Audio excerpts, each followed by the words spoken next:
റജബ് മാസം മുതൽ നമ്മൾ ചെയ്തു തുടങ്ങുന്ന ദുആ ഉണ്ടല്ലോ, എല്ലാ പള്ളികളിലും ഒക്കെ നമ്മൾ വീടുകളിലും ഒക്കെ നമ്മൾ ദുആ ചെയ്യുന്നതാണ്.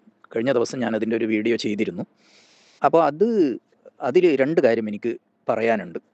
ഒന്ന്, അല്ലാഹുമ്മ ബാരിക് ലനാ ഫി റജബിൻ എന്ന് പറയുന്നിടത്ത്, ഇതിപ്പോൾ സാധാരണ ആളുകൾ ഇത് കേട്ടോണമെന്നില്ല.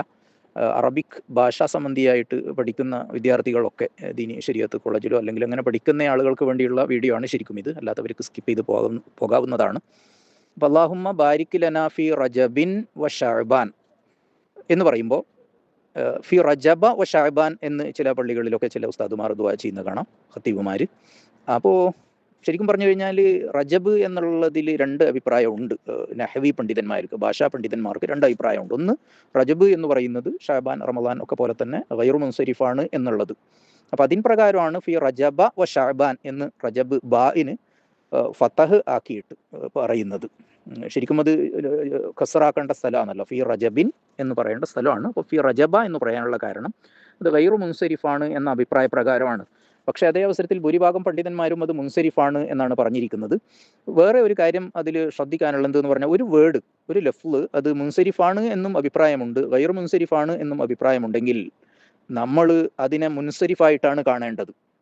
ബിക്കോസ് ഗൈറു മുൻസരിഫ് എന്ന് പറയുന്നത് ശരിക്കും ഒരു സ്വാതന്ത്ര്യത്തിന് കൂച്ചുവില.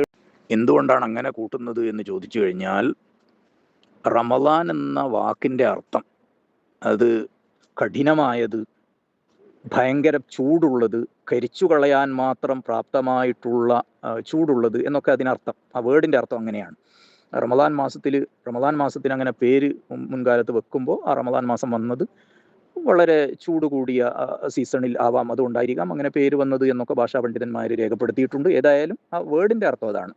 അപ്പം അങ്ങനെ ആകുമ്പോൾ ബല്ലിഗ്നാ റമദാൻ എന്ന് പറയുമ്പോൾ അതിൻ്റെ വേർഡ് അർത്ഥം നോക്കുകയാണെങ്കിൽ നമ്മൾക്ക് ചിലപ്പോൾ എന്ത് കിട്ടിപ്പോവും, കഠിനമായ ചൂടുള്ള അവസ്ഥയെ വരുത്തണേ എന്നുള്ളൊരു മീനിങ്ങും കൂടെ അതിന് കിട്ടുമല്ലോ ഭാഷാപരമായിട്ട് ചിന്തിക്കുമ്പോൾ. അപ്പം അങ്ങനെ വന്നു പോകാതിരിക്കാൻ വേണ്ടിയിട്ടാണ് ഷഹർ എന്നുള്ള വേർഡ് കൂട്ടുന്നത് എന്ന് പണ്ഡിതന്മാർ പറഞ്ഞിട്ടുണ്ട്.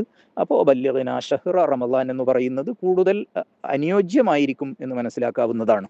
അള്ളാഹു നന്മകളെ ശരിയാവണ്ണം മനസ്സിലാക്കാനും അത് മറ്റുള്ളവർക്ക് പകർന്നു കൊടുക്കുവാനുമുള്ള തൗഫീഖ് നമ്മൾക്ക് എല്ലാവർക്കും നൽകി അനുഗ്രഹിക്കുമാറാവട്ടെ.